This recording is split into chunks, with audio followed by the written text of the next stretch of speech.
Hello' everyone, সকলোকে মোৰ নতুন এটা ব্লগলৈ স্বাগতম জনাইছোঁ। আজি মই তিয়ঁহৰ মাছৰ তৰকাৰী বনাম বুলি ভাবিছোঁ। ইয়াত তিয়ঁহখিনি ধুনীয়াকৈ কাটি লৈছোঁ। ইয়াতে মই আৰু এইকেইটা মাছকেইটা বেপাৰীয়ে কাটিয়ে দিছে এনেকৈ। মই ইয়াতে ঘৰতে ধুই পখালি হালধি নিমখ সানি লৈছোঁ ধুনীয়াকৈ।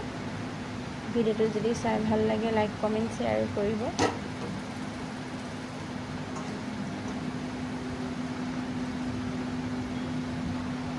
শেষত মাছকেইটা মই ধুনীয়াকৈ এটা এটাকৈ ভাজি লওঁ।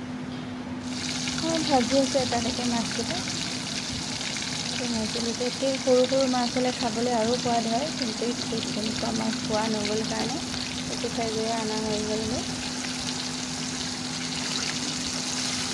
সদায় একেখিনিকে খাই থকাই যায়, আলু বিলাহী বা আৰু কিবা কিবি আজি অলপ এনেকেই খাওঁ বুলি ভাবিলোঁ। ইফালে মই তিয়ঁহখিনি আৰু অকণ ধুনীয়াকৈ গিলাচি মাৰি লৈছোঁ এনেকৈ।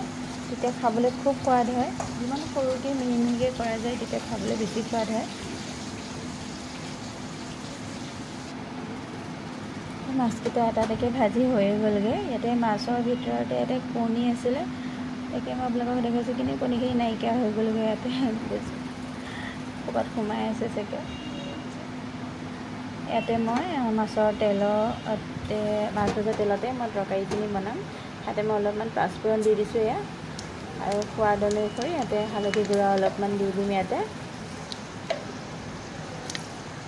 নিমখটো দিয়া নাই এতিয়া, মানে নিমখ মই মাছ ভাজোঁতে দিছিলোঁ কেৰাহীতে, সেইকাৰণে অকণ দিয়া নাই। আৰু এইখিনি মই ইয়াতে বাকি দিছোঁ কাটি থোৱা তিয়ঁহখিনি। আপোনালোকেও এনেকৈ বনাই খাব, খুব সোৱাদ উঠে, খুব ভাল লাগে খাই।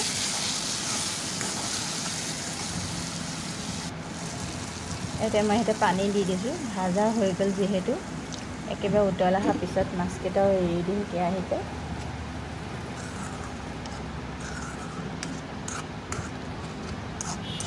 হৈ গৈছে প্ৰায়, তাৰপিছতে অকণ উতলিব দিম ধুনীয়াকৈ। উতল আহিছেই, মই মাছ এটা তৰকাৰী দি দিম এতিয়া। এটা নেমু চেপি খাব পাৰে, দিব পাৰে নেমু। আমি শেষত দি পেলাই খাম, মানে সেইকাৰণে দেখাই দিয়া নাই। নেমু দিব, তেতিয়া খাবলৈ খুব সোৱাদ হয়।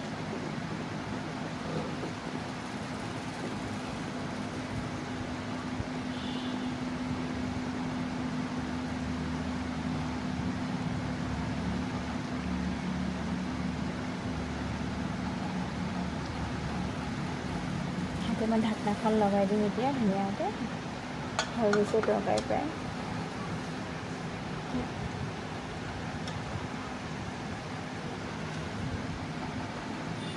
ইমান গৰম পৰিছে, এনেকৈ খুৱাই ভাল গৰমতে। সদায় মাছ মাংস খুৱাই যাই থাকে। ব্লগটো ইমানেই আছিলে, আজিলৈ আহিলোঁ।